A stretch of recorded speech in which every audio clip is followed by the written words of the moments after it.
I don't know if any of you guys have seen the announcement for the new pack that's supposed to come out. I think the 13th of December. I don't think I'm gonna get it right away, but there are quite a few hooved animals in that new expansion, or sorry, that new pack.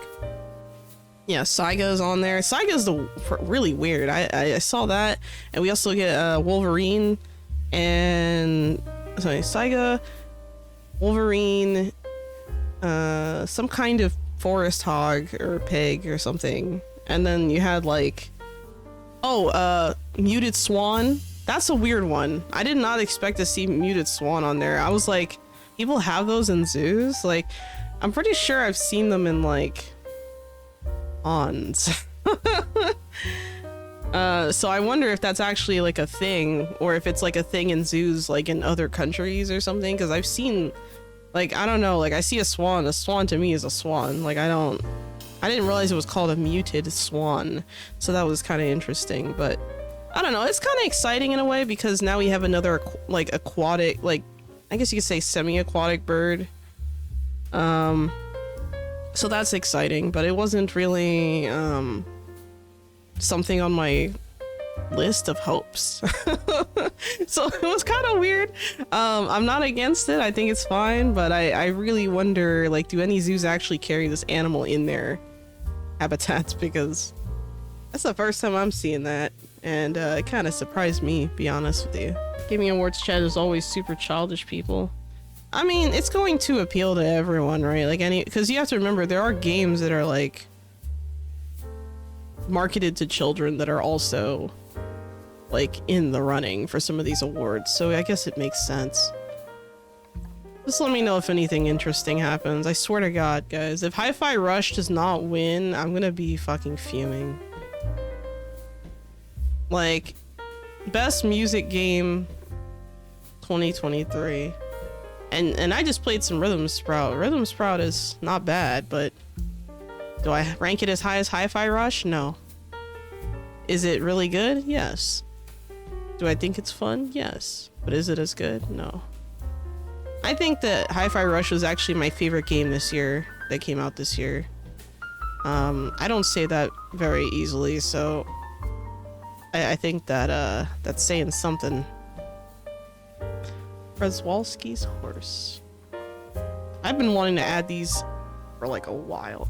Holy crap, look at that, look at that. They're barely anywhere on the map. Holy shit, are they super? Yeah, I can see why they're endangered. Look at their habitat. It's like literal. I don't think I've ever seen a map like that in Planet Zoo, where like it's just literal specks on the map. It's not even like a whole like area, it's just specks. That is nuts. They were reintroduced, not introduced, reintroduced, that's interesting, to Mongolia, China, Russia, Kazakhstan, Ukraine, and Belarus. Interesting. I'm going to... Wow, there's only females? It's a bit odd. Oh, and they all have shit stats. Okay, alright, how about we start with... Oh my god. I think I might wait 5 minutes for the replacement, and in the meantime, I'll get the camels out. Alright, here we go. So now they have enough enrichment items. The horsies are happy. Now I'm gonna make sure they have enough food and water. Let's put up a water pipe just to make sure they have enough water for themselves. I'm gonna put a second one all the way over here, because I believe that you know, with two different species of animals in the habitat, you know, even though the water pipe being in one place to be cool, I don't want to force all the animals to the same spot. I think it'd be a lot of overcrowding issues.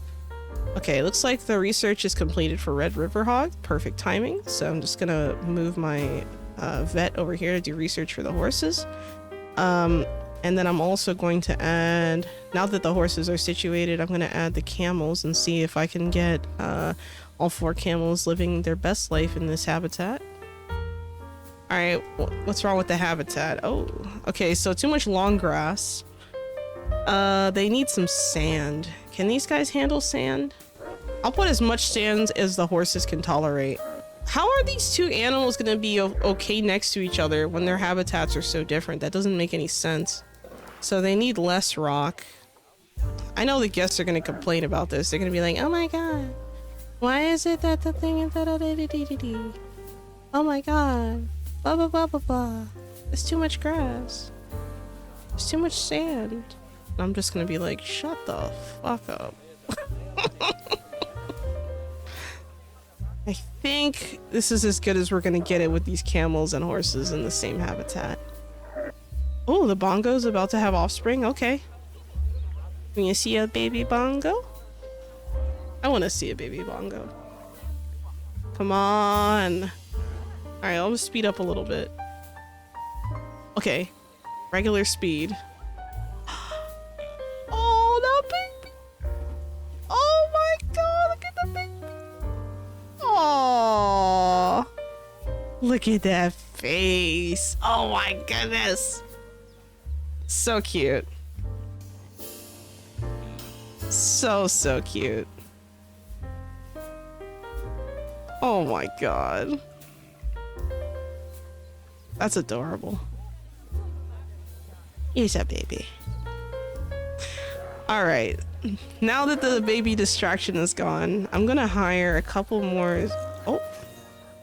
Okay, looks like we got a little bit of research done. I'm gonna hire the I'm gonna hire some more zookeepers. I'm gonna hire a couple because that habitat has a lot of animals in it. I'm also gonna hire some more caretakers as now we got a little bit of a littering issue which I need to resolve, and we also I'm also gonna hire another mechanic, and I'm gonna hire another 2 veterinarians actually, and I think 2 educated. No, how many animals we have? 4. So I think if I put up like 4 educators, I think that'll be enough. Go, my army of educators, educate the public. Do the thing. In my previous zoo, it was an all climbing animals zoo, so even like the habitat animals had sorry, not habitat, the exhibit animals, like boa constrictors and stuff like that, they had to be able to climb in order for me to add them into the zoo. This time it's not climbing, but rather you must have hooves, which means that llamas do not count, unfortunately. So I'm a little bit sad, a little bummed, but yeah, apparently they don't have hooves, they just have nails, which is interesting. But hippos are in, I guess. Apparently hippos have hooves. Okay, so this area here has no power, so what I'm gonna do, I'm gonna place a solar panel here just to actually I'm gonna place a couple of them. I'm gonna exit the editing group, and the nice thing about the solar panels is that they don't have a negative effect on guests because people like to see like green energy. Like they don't make noise or anything, whereas like the transformers will actually have like a humming noise to them. Now, the good thing about these informational boards is that they increase the chance of your guests donating to the zoo, because more educated guests will have a better experience, and they'll know, hey, contributing to the zoo is going to contribute to the efforts of, you know, XYZ, because some of these animals are very endangered. So a lot of zoos around the world have like breeding programs and stuff like that for certain species of animals. And there's even some animals that are only found in captivity. Like, oh, here we go. Scimitar horned oryx. Extinct in the wild. That is insane. So I'm gonna probably add some of these guys. Yeah, so the biggest problem, I was looking into it, right? And the biggest problem with these animals, these in particular, is that even if you breed them in captivity, there's nowhere to re-release them to. Like, their habitat is not sufficient for re-release. But yeah, these guys, I definitely want to add these to the zoo. They're very endangered. These are not like, okay, so you see this little dot, this little pinpoint? Do you think this little pinpoint is sufficient to bringing back the animal into their natural habitat? Because I don't fucking think so, dude. This is, oh, it makes me so mad just like looking at that little dot, because it's like, it's insane, you know? It's insane. There's nowhere for these animals to be in the wild. Crazy. It's very upsetting, but you know, that's kind of the role of zoos and breeding programs and stuff like that. Like, a lot of people think like, oh, like, you know, why are you bringing all these animals and blah, blah, blah. It's like, well, they can't exist otherwise. And now we have projects out there of people trying to bring back extinct species of birds and extinct species of other animals. Like, there's a team that's been working on trying to get the woolly mammoth to be a thing again, just to see what the specimen would look like in real life. But you know, it's very expensive, and there's a lot of research going into it. I think the people who are working on that project have also started working on some other project for another animal. I think Tasmanian tiger, that's what it was. It's sad that sooner or later some animals just be available to see digitally. Yeah, that's actually very depressing when you put it that way, but it's kind of true, unfortunately. A lot of these animals, like, well, not a lot, but there's a good number of animals out there that, like, okay, I'll give an example, right? So in Hawaii, there's these snails, right, that are critically endangered. And the problem with the snails is that, oh, they're playing with the ball, that's nice. The problem with the snails is that if a person were to just walk into that one lab and destroy all the snails, that's the end of that species. Like, they're that endangered. Like, literally there's like a lab somewhere, which I think they have like a hidden location or some shit, where it's the only place they can have like those snails. Otherwise, like they don't survive in the wild anymore, which is really a shame. In fact, I would even say it's like somewhat shameful that we've gotten to that point where some of these animals will just never live in the wild again. It's very unfortunate, but you know, all I can do is make my little humble zoo here that can maybe shed some light on some of the mysteries of these animals. But hey, I mean, why not, right? Girl, you have to play Jet Set Radio on stream. I don't know what that is. Jet Set Radio? Oh, let me look it up real quick. Jet Set Radio.